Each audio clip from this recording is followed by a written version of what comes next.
হাসিনা কেমনে 16 বছর টিকে ছিল, যেখানে হাসিনার বাপ মানে ওই যে আরে আরে ওই যে সর্দির বডিগার্ড ওই 3.5 বছর মাত্র টিকে নাই।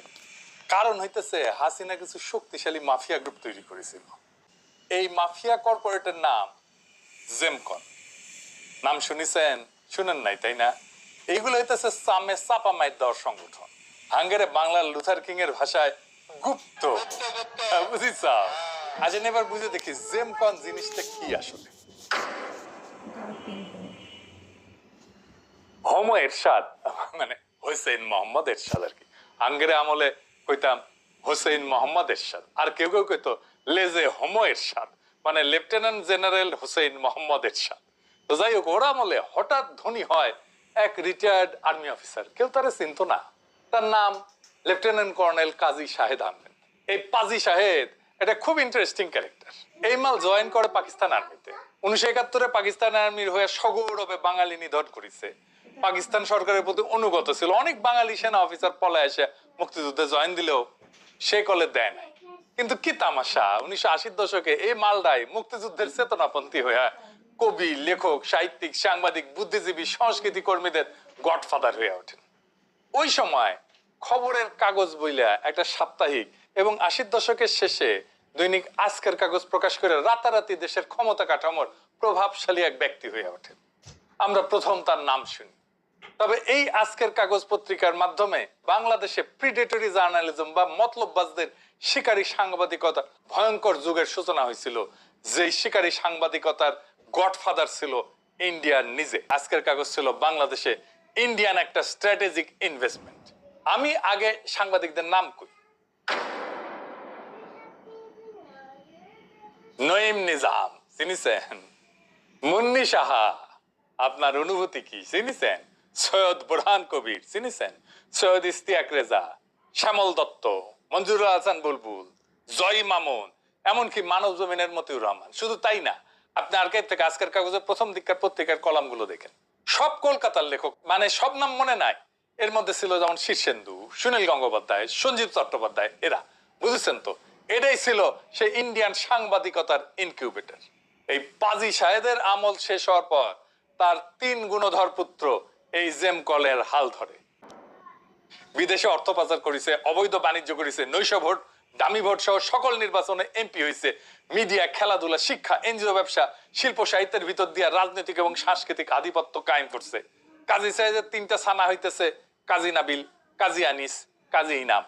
আর এই 3টা ছানার সাথে হাসিনার বাকশাল ছিল তামাক আর ফিল্টারের মতো দুজনে দুজনার। তারেক রহমানের আর এক কৌতুকপ্রদ নাম হইতেছে খাম্বা। অনেকে বলে খাম্বা তারেক। আন্তর্জাতিক মিডিয়াতেও এই খাম্বা তারেক নামটা লেখা হয়েছে। তারেক রহমানের বিশিষ্ট প্রিয় পাত্র বাঙ্গু প্রেসিডেন্ট সুপ্পু, সেও এই খাম্বার নামটা কয়। শুনেন। অস্তিত্বের প্রশ্নে আগে কি লুট হলো, আগে সম্পদ কোথায় গেল, বিদ্যুতের নামে খাম্বা হলো, এগুলো আপনারা দেখবেন, বিচার করবেন। আমি আপনাদেরকে প্রভোগ করব না, আপনাদের বিবেকের উপর ছেড়ে দেব। শুনেছেন কেন খাম্বা বলা হয়?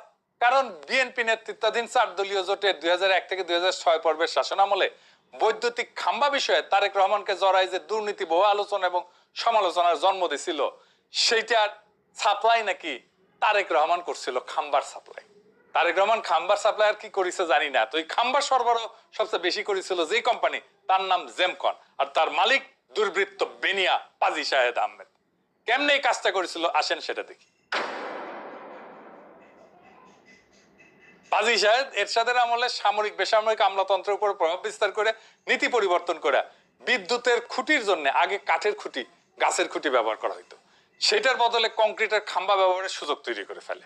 তারপরে ঘুষ দুর্নীতির মাধ্যমে কয়েক গুণ বেশি দামে নিজেই সে কংক্রিটের খাম্বা বেচা শুরু করে অল্প দিনের মধ্যে প্রভূত সম্পদের মালিক হয়ে যায়। এইভাবে রাষ্ট্রীয় সম্পদ লুট করে বাংলাদেশে যে দুর্বৃত্ত ধনিক শ্রেণীর উদ্ভব হয়, তার এক উৎকৃষ্ট নমুনা হইতেছে এই বাটপার পাজি শাহেদ। দেশের নাম করে পল্লী বিদ্যুতায়ন বোর্ডের জন্য ঋণ করে আনা অর্থ দুর্নীতির মাধ্যমে চলে গেছে এই পাজি শাহেদের আকায়নটা, যার বড় অংশ হুন্ডি করে নিয়ে গেছে ইউরোপ, আমেরিকা সহ পৃথিবীর নানা দেশান্তরে। এভাবেই শুরু হয় জেমকনের উত্থান। সেই অর্থে খাম্বা উপাধি পাওয়ার আসল দাবিদার এই পাজি শাহেদ। এবার আসেন দেখি জাউরা নাম্বার 1 পাজি সাহেদের 1 নম্বর পোলা কাজী নাবিল আহমেদের আমলনামা। কাজী নাবিল বিনা ভোটে এমপি হয়েছিল 2014, 2018, 2024-এ। তারপরে এই সিস্টেমের কেন্দ্রে বৈশা জেমকম গ্রুপের জন্য অঢেল ঋণের বন্দোবস্ত করে অর্থ পাচারের সকল পথ এবং পন্থা নির্মাণ করছিল। ব্যাংক এবং বিভিন্ন আর্থিক প্রতিষ্ঠান থেকে ধার করা সেই অর্থের পুরাটাই এখন খেলাপি ঋণে পর্যবসিত হয়েছে। কি তামাশা দেখেন, কপাল ভালো এখন তো এমপি হবার পারবে। খেলাপি ঋণ গ্রহীতা না হইলে তো এমপি হওয়া যায় না, বাংলাদেশ ব্যাংকের গভর্নর হয়ে যেতে পারে। জুলাই গণ অভ্যুত্থানের একদম চূড়ান্ত পর্বে 4 আগস্ট যশোর আওয়ামী লীগ, যুবলীগ এবং ছাত্রলীগের সশস্ত্র গুন্ডা পান্ডা নেতা কর্মী খুনিদের একটা জঙ্গি মিছিলের নেতৃত্ব দেয় পলাতক অবৈধ এমপি কাজী নাবিল আহমেদ। তার সেই র্যালি সমাবেশের ব্যানারে সন্ত্রাস জঙ্গিবাদ কথাটা লেখা ছিল। এত সব অপকর্মের পরেও ফ্যাসিবাদের পতনের পরে এরা দেশে ছিল। শীর্ষ সেনা নেতৃত্বের সহায়তায় নির্বিঘ্নে দেশ ছেড়ে পালায় গেছে। সম্প্রতি দুদকের তদন্ত রিপোর্টে দেখা গেছে 2018 থেকে 2024 সালের মধ্যে মাত্র 5 বছরে দুর্বৃত্ত কাজী নাবিল আহমেদের সম্পদ 1000 গুণ বৃদ্ধি পেয়েছে। ধানমন্ডির বিশাল সরকারি সম্পত্তি দখল করে বানানো আবাহনী ক্লাবকে ব্যক্তিগত সম্পত্তিতে পরিণত করে বাংলাদেশের ক্রীড়া জগতের মধ্যে কর্তৃত্ব স্থাপন করছিল এই দুর্বৃত্ত। পাজি সাহেদের 3 পোলা গুন্ডা শেখ কামালের গড়া এই ক্লাবের মালিক মোক্তার হোমরা সুমরা কর্তা ব্যক্তি। সেই সুবাদে তারা ঢুকে পড়ছিল সর্বত্র। Cricket board, football federation, golf tournament, কোথায় ছিল না এই মালগুলা। এরপর জাউরা নাম্বার 2 কাজী ইনাম আহমেদের আমলনামা। সোহরাদ্দি বডিগার্ডের দ্বিতীয় কন্যা সুরনি শেখ রেনার পোলা রাজন মুজিব সিদ্দিক ববির ঘনিষ্ঠ বন্ধু হইতেছে কাজী সাহেদের ছোট ছেলে কাজী ইনাম আহমেদ। বিগত সরকারের আমলে দীর্ঘ 1 যুগ বাংলাদেশের ক্রিকেট বোর্ডের ডিরেক্টর ছিল। প্রফেসর ইউনূস সরকারের 8 আগস্ট দায়িত্ব নেওয়ার পরেও দীর্ঘ 14 মাস এই পদটা সে অলংকৃত করে বসে দেখছে। এমনকি আসিফ মাহমুদ সজীব ভুইয়া তাকে সরায়নি। সবচেয়ে বিস্ময়কর ঘটনা হইতেছে 2025-এর 15 সেপ্টেম্বর কাজী ইনামের বিরুদ্ধে দুদক দুর্নীতির মামলা দায়ের করার পর মাথায় হুলিয়া নিয়ে অক্টোবর মাসের শুরুতে সে অনায়াসে ঢাকা আন্তর্জাতিক বিমানবন্দর পাড়ায় থাইল্যান্ডে পালায় যেতে সক্ষম হয়েছে। সেখানে কিছুদিন থাকার পরে থিতু হয়েছে লন্ডনে। কে তাকে পালায় যেতে সাহায্য করলো সে এক বিস্ময়। আমি বলবো না কে তাকে পালায় যেতে সাহায্য করছে, তবে আমি আপনাদের একটা ক্লু দেই। প্রধান উপদেষ্টা ডক্টর মোহাম্মদ ইউনূসের সহকারী লামিয়া মোর্শেদের ফুফাতো বোন জামাই হইল এই কাজী ইনাম আহমেদ। বুঝেছেন রসুনের জায়গায়। অন্তর্বর্তীকালীন সরকারের প্রধান উপদেষ্টার বিশেষ সহকারী পদের প্রভাব ব্যবহার করে লামিয়া নানাভাবে এই দুর্বৃত্ত পরিবারকে সহায়তা করার চেষ্টা করছে বলে তথ্য আছে নানা জায়গায়। বর্তমান সরকার এই বিষয়ে যথাযথ অনুসন্ধান করবে বলে আমি আশা রাখি। কোন আক্কেলে লামিয়া এই কাজ করছে আল্লাহ মালুম, হয়তো ভাবিছিল কেউ জানবে না। এরই সমস্যা বাঙ্গু এলিটদের। লতায় পাতায় এমন ভাবে সম্পর্কিত রসুনের ভাবে একটা জায়গায় একটা না একটা জায়গা থেকে প্রোটেকশন পাওয়াই যায়। এরপর জাউরা নাম্বার 3 কাজী আনিস আহমেদের আমলনামা। কাজী সাহেদের মেজো ছেলে কাজী আনিস আহমেদ আবার উচ্চ লেভেলের বাটপার। পুরাই ব্রেন তার এডুকেশনে ভর্তি। ইংরেজিত কিবা কিবা লেখে, ইংরেজি যেহেতু লেখে ঠিকই লেখে। আন্তর্জাতিক গণমাধ্যমে প্রবন্ধ এবং মতামতধর্মী লেখা ছাপায় সে প্রতিষ্ঠা করার চেষ্টা করছে যে বাংলাদেশে ইসলামী মৌলবাদের দিকে ঝুঁকে পড়িছে। আর সে দেশে এই বিপদের বিরুদ্ধে একমাত্র বিকল্পের নাম হইতেছে শেখ হাসিনার ফ্যাসিবাদ। যেই মৌলবাদ পশ্চিমা বিশ্ব সর্বতভাবে ঠেকাইতে চায়, সেই উগ্রপন্থার ভয় দেখায় মুসলিম বিদ্বেষী অপশক্তিকে এরা বাংলাদেশের মুখোমুখি দাঁড় করানোর অপচেষ্টা চালাইছে এবং এখনো চালাইতেছে। উদাহরণ হিসেবে 2টা লেখা দেখায়। নিউ ইয়র্ক টাইমসে কাজী আনিসের লেখা কইতেছে বাংলাদেশকে বাইসা নিতে হবে স্বৈর শাসন বা উগ্রবাদ। দেখেছেন? আরেকটা লেখা দেখবেন, দেখেন হচ্ছে ক্রিপিং ইসলামিজম, মানে ধীরে ধীরে সমাজের মধ্যে ইসলাম বিস্তার করে যাইতেছে। একটা মুসলমান প্রধান দেশে ইসলামের প্রচার তো হবেই রে। এটা আবার ছাপিছে নিউ ইয়র্ক টাইমস। আমি শিওর এগুলা দেখেন নাই আগে। কেমনে পশ্চিমে হাসিনার শাসনের বৈধতা তৈরি করা হয়তো দেখেন এবার। শুধু তাই না, লিবার্টি সাউথ এশিয়ার প্রধান লবিস্ট মিস্টার সেথ ওল্ডমিকসনকে নিয়োগ দিছিল হাসিনার সরকারের জন্য এই আনিস। হিসাব পাওয়া গেছিল $500,000 দিছিল এই কাজী আনিস, তাও আবার দিছিল মানি লন্ডারিং কইরা। দেখেছেন নিউজ এসেছিল নেত্র নিউজে।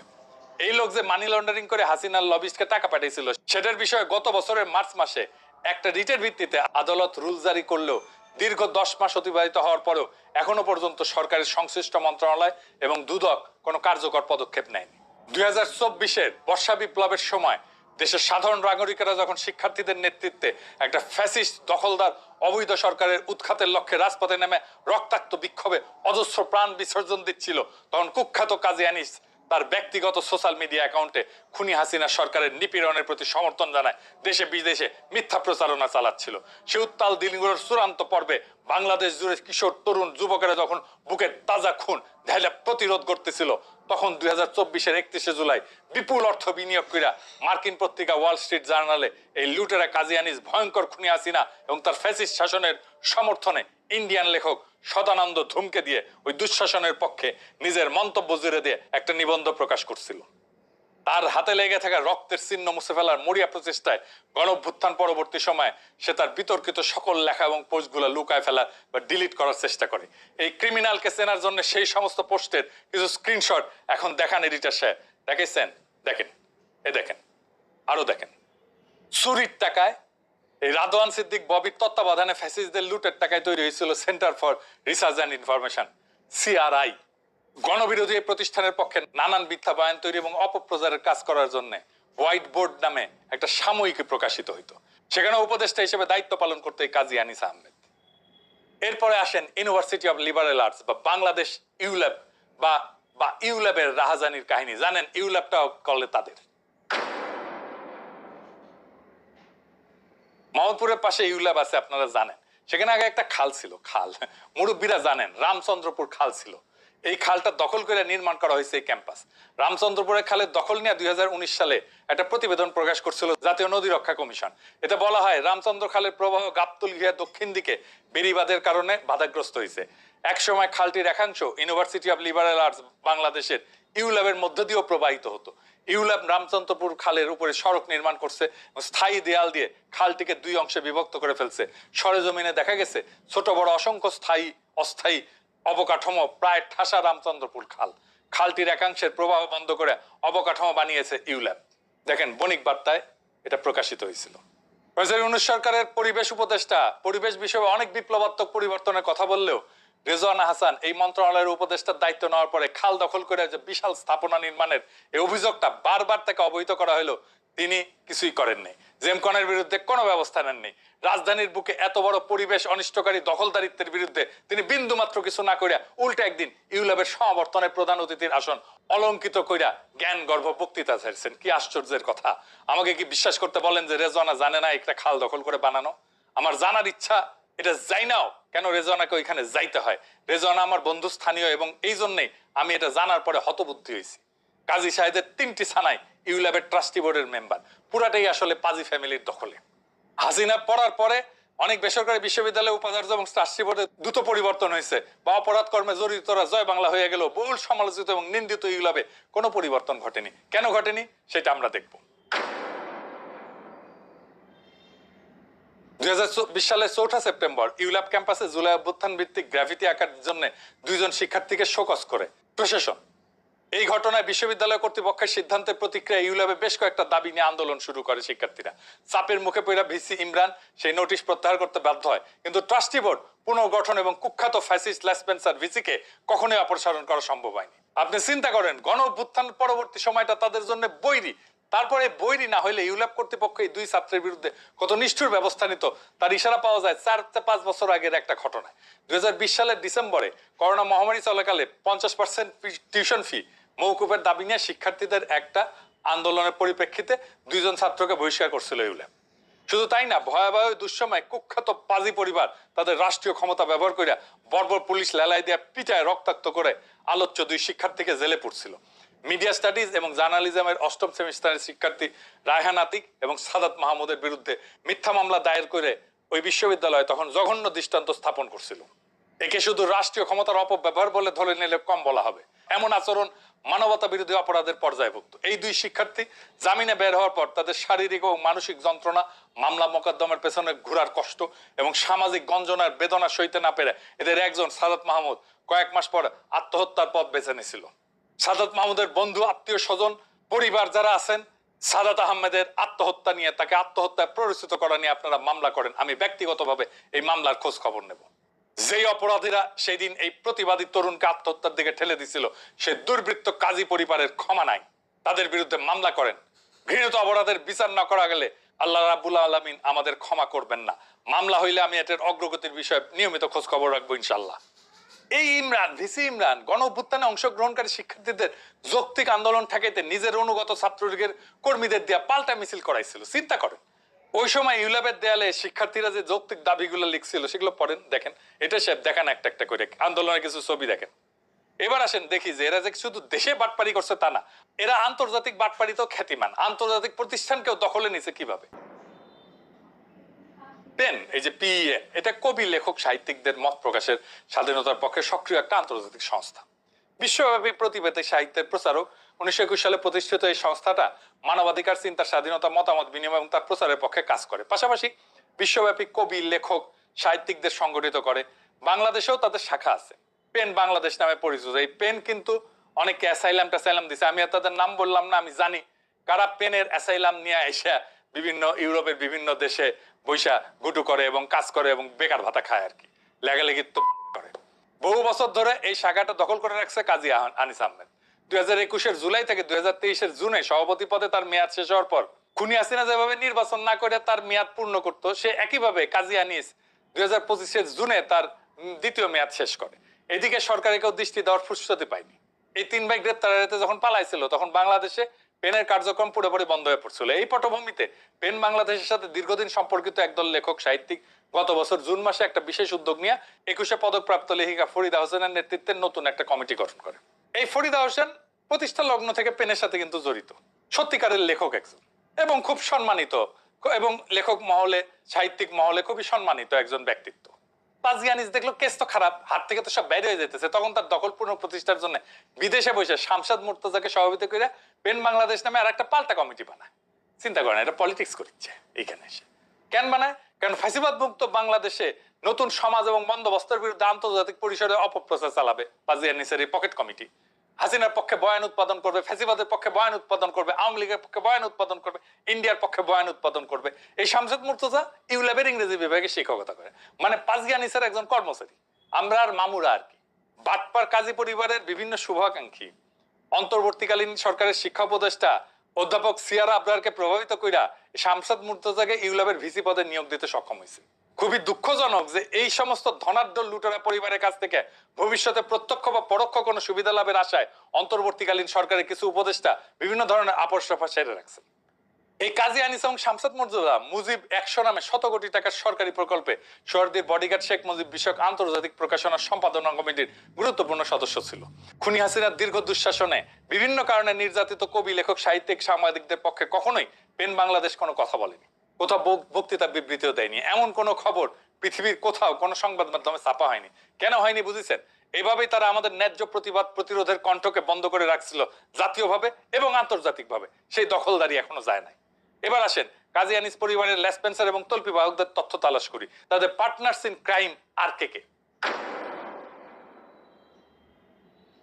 ইন্ডিয়ার 1 নম্বর অনুগত বাকশালী অর্থনীতিবিদ রেহমান সোবানের পোলা জাফর সোবান ঢাকা ট্রিবিউনের প্রতিষ্ঠাতা সম্পাদক এবং শেয়ার হোল্ডার। বাটপার কাজী আনিস আহমেদের সাথে তার ঘনিষ্ঠতা মতাদর্শগত, যা গভীর রাজনৈতিক এবং সাংস্কৃতিক বন্ধনে আবদ্ধ। জাফর সোবান কাজী পরিবার পত্রিকা থেকে একটু সরে এসে অজানা হোসেনা গোপন কোন রহস্যজনক পক্ষের কাছ থেকে বিনিয়োগ জুটায় নতুন এক উদ্যোগ নিয়ে দ্য কাউন্টার পয়েন্ট নামে প্রকাশনা শুরু করছে। এর উপরে দাঁড়ায় বিএনপির গবেষণা শাখা ব্রেইনের সাথে মিলেমিশে কামকাজ শুরু করছে। পুরাই ব্রেইন আর এডুকেশন আর কি, ব্রেনটে ভরপুর এডুকেশন আর কি। জাফর সোবানের দ্রুত পরিবর্তনশীল এরকম আনুগত্যের মেয়াদকাল এবং সততার ভিত্তি বিএনপির পণ্ডিতরা কিভাবে কোন মানদণ্ডে পরিমাপ করবে তা কেবল তারাই ভালো জানেন। স্বাধীন বাংলাদেশের সকল সম্ভাবনাকে গলা টিপে হত্যা করছিল যে খলনায়ক, সে খুনি মুজিবের প্রশংসা কইরা জাফর সোবান যে বছরের পর বছর অজস্র নিবন্ধ প্রবন্ধ স্তুতিপূর্ণ রচনা ফাঁদছিলেন, সেগুলো স্মৃতি সে কিভাবে মুছবে? পাশাপাশি তাকে জবাব দিতে হবে শহীদ প্রেসিডেন্ট জিয়াকে, তিনি যে বিভিন্ন সময় বাংলাদেশের স্বাধীনতা বিরোধী একজন তুচ্ছ মেজর, গণতন্ত্র হত্যাকারী, সামরিক স্বৈরাচারী শাসক এবং পাকিস্তানি চর বলে নানা লেখায় সম্পাদিত বিভিন্ন রচনায় বর্ণনা করছেন। সেই রেফারেন্সগুলো এখন কোন গর্তে সে লুকাবে? এবার আসেন দেখি প্রফেসর ইউনূস নিজেও এই দুর্বৃত্ত পরিবারকে কিভাবে রক্ষার চেষ্টা করছেন। এই সারমেয় কাজী শাবকদের খালা আমিরা হক, যিনি জাতিসংঘের উচ্চ পদে কাজ করার সুবাদে প্রফেসর ইউনূসের সাথে ঘনিষ্ঠভাবে পরিচিত, এই আমিরা হক এখন ফ্যাসিস্ট অনুরাগী ব্র্যাক ইন্টারন্যাশনালের নীতি নির্ধারণী বোর্ডের সদস্য। সব বাকশালী আর ইন্ডিয়ার দালালগুলো ব্র্যাকে কেন আশ্রয় পায়? ব্র্যাককে এটার জবাব দিতে হবে। আজিব বাত না? এই আমিরা হক গত 6 মাস আগে ডক্টর ইউনূসের সাথে দেখা কইরা তার গুণধর ভাগিনাদের গুম খুন মানি লন্ডারিং, ভোট ডাকাতি, লুটপাট, ঋণ খেলাপি সহ সকল মামলা থেকে নিষ্কৃতি দেওয়া এবং তাদেরকে নিরাপদে বিদেশে পাঠানোর আয়োজন করার তদবির করছেন। কাজী আনিস আহমেদের অপকর্মে অন্য বড় সহযোগী ছিল জাহাঙ্গীরনগর ইউনিভার্সিটির শিক্ষক শামীম রেজা। কাজী আনিসের বডিগার্ড খ্যাত এই ব্যক্তি কবিতাও লেখে, ওরে আমার ওরে ওরে, আবার কবিতাও লেখে। এই শামীম রেজা আওয়ামী দুঃশাসকদের সাথে এতটাই ঘনিষ্ঠ ছিল যে সেই আমলের শাসকরা এই বিশ্ববিদ্যালয়ে বঙ্গবন্ধু এবং তুলনামূলক সাহিত্য সংস্কৃতি ইনস্টিটিউট প্রতিষ্ঠা করে তাকে এর পরিচালক পদে বসাইছিল। এই পরিবারটা আমেরিকায় টিটুলিয়া কাজিয়ান কাজী এই নামে একাধিক কোম্পানি খুলে দেশ থেকে অদেল সম্পদ পাচার করে বিদেশে নিয়ে গেছে। সেই সবের অজস্র প্রমাণ এখন দুদকের হাতে চলে আসছে। দুবাই গ্রিন পার্সপেক্টিভ এফজেডি নামে বাণিজ্যিক কোম্পানি গঠন করে সেই লাইসেন্সের আওতায় লবিং বা তদবিরের জন্য টাকা পাঠাইছে। To send money for lobbying এই শিরোনামে সরাসরি এই দেশ থেকে কোটি কোটি টাকা বিদেশে বেআইনিভাবে নিয়ে যাওয়ার প্রামাণিক দলিল দস্তাবেজ এখন তদন্তকারীরা জোগাড় করে ফেলছে। অথচ এই দুর্বৃত্তদের বিরুদ্ধে সর্বোচ্চ আদালতের নির্দেশনা নির্বাহী বিভাগ অগ্রাহ্য করছে। কাজী পরিবার এবং জেমকন গ্রুপের বিরুদ্ধে 3টে বিষয়ে ব্যবস্থা নেওয়ার জন্য অন্তর্বর্তীকালীন সরকারের প্রতি নির্দেশনা আছে। গত বছর 17 মার্চ সব প্রণোদিত হয়ে 2 জন নাগরিক হাইকোর্টে জনস্বার্থে একটা মামলা করছিল। জুলাই গণ অভ্যুত্থান বিরোধী প্রচারণা, সংখ্যালঘু সম্প্রদায়ের উপরে নির্যাতনের বানোয়াট কাহিনী ফায়দা, এর নানান বিবরণ বা ন্যারেটিভ ইউরোপ আমেরিকা সহ বিশ্বময় ছড়ানো, দেশ থেকে চুরি করে নিয়ে যাওয়ার চুরির অর্থে লবিস্ট নিয়োগ দিয়া দেশের বিরুদ্ধে বৈরী প্রচার চালানো এবং বিভিন্ন ব্যাংকের মাধ্যমে হাজার হাজার কোটি টাকা বিদেশে পাচার করার অভিযোগ তদন্ত এবং ব্যবস্থা গ্রহণের দাবিতে করা এই মামলায় হাইকোর্ট যথাযথ নির্দেশনা দিছিল। কিন্তু এই রিটের পরিপ্রেক্ষিতে দেশের সর্বোচ্চ আদালত রুল জারি করে 90 দিন সময় বেঁধে দিছিল। সময়সীমা বহু আগে পার হয়ে গেল এখন পর্যন্ত স্বরাষ্ট্র, পররাষ্ট্র বা অর্থ মন্ত্রণালয়, বাংলাদেশ ব্যাংক এবং দুর্নীতি দমন কমিশন এর জবাব দেওয়ার কোনো তাগিদ বোধ করে। এর মানে হইতেছে উল্লেখিত প্রত্যেকটা বিভাগ, দপ্তর, সংস্থায় দুর্বৃত্ত কাজী পরিবারের প্রভাব এবং অবৈধ টাকার লেনদেন বেশ ভালোভাবে কাজ করছে। এবার আসেন, এবার দেখে ওদের প্রতিষ্ঠানগুলো কি কি। জেমকন গ্রুপে আছে Dhaka Tribune, Bangla Tribune, Meena Bazar, Meena sweets, Kazi and Kazi tea estate limited, Gemcon city limited, Gemini seafood, university of liberal arts বা ইউল্যাব, এমন প্রায় 1 কোটি কোম্পানির পশ্চাৎ সাজায় গড়ে উঠছে এদের লুটপাটের কনগ্লোমারেট।